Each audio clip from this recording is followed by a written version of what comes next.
Yeah, I thought the way we started the game um, was basically the whole game. We never got going. Very slow out the gates. Looked nervous. Looked anxious.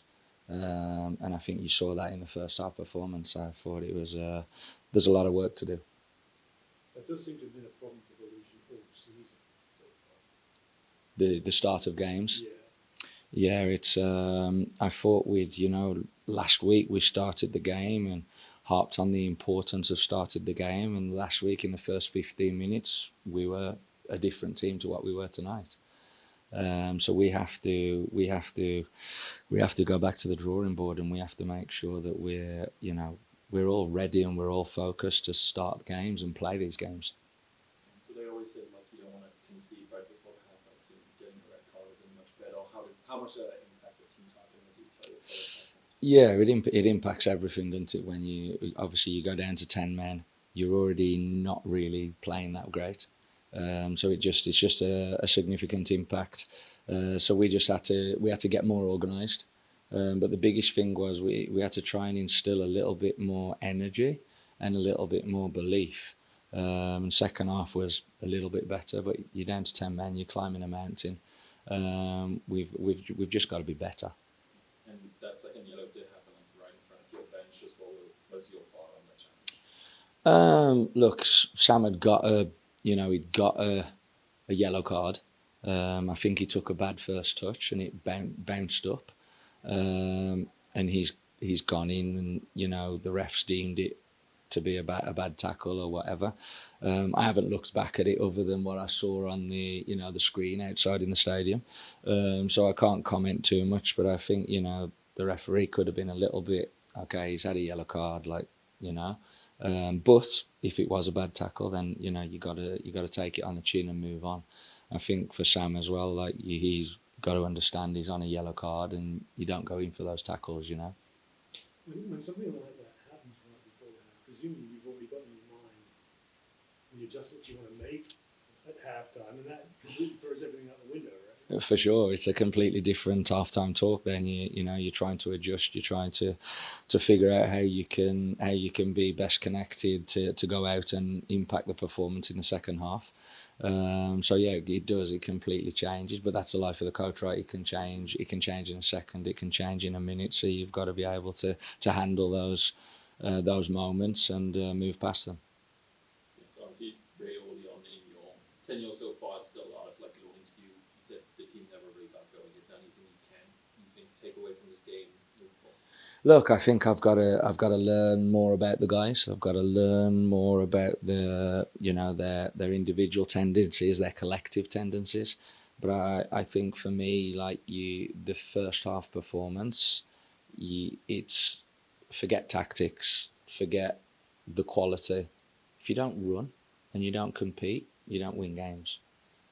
And for me, in the first half, there was a lack of effort, not from everyone, but there's a lack of effort as a collective, and you can't play in this league without effort, with any league, without running, without giving everything.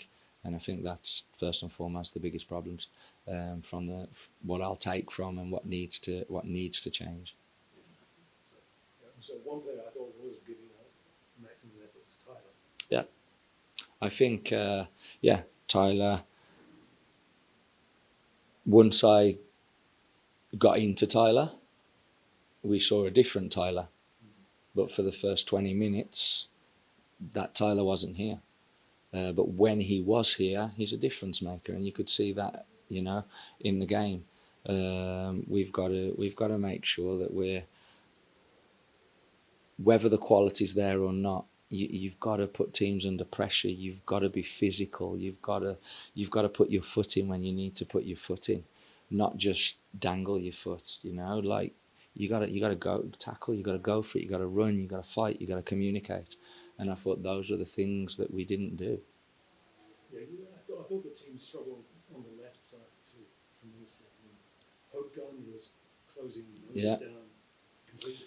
Well, look, they set up to allow Raz to have the ball. allow a 16-year-old to make the game.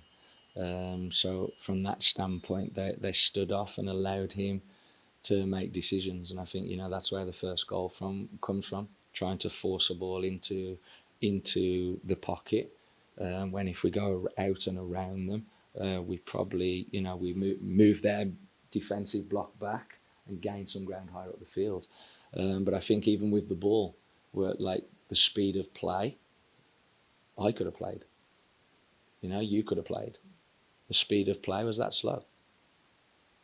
Maybe a very quick turnaround to your next game on Sunday. How do you fix this and make sure you pick the team up after all the showing the disappointment? Yeah, I think look, we've got to pick the guys up. We've got to analyze certain things. Got to have some individual conversations, and we've got to lift the level, and we've got to lift the energy. Like when we play at home, we should be excited. I didn't feel that excitement today from the guys. So we've got to get that excitement. We've got to get the fans behind us. We've got to make people on the edge of their seat when they watch us. And you don't do that unless you give maximum effort. In your career as a player and coach, when you come off a tough result, do you like the fact when you get to kind of turn around quickly and maybe flush what happened? Yeah, it's always good when you have a game in a few days because it's a quick turnaround, so you kind of move on to the next game and you're able to try and put the wrongs of tonight right. So I hope the guys go home tonight. I hope they look in the mirror and they're honest with themselves, and then we come back tomorrow and we're ready to work because we face a very, very good Detroit team on Sunday.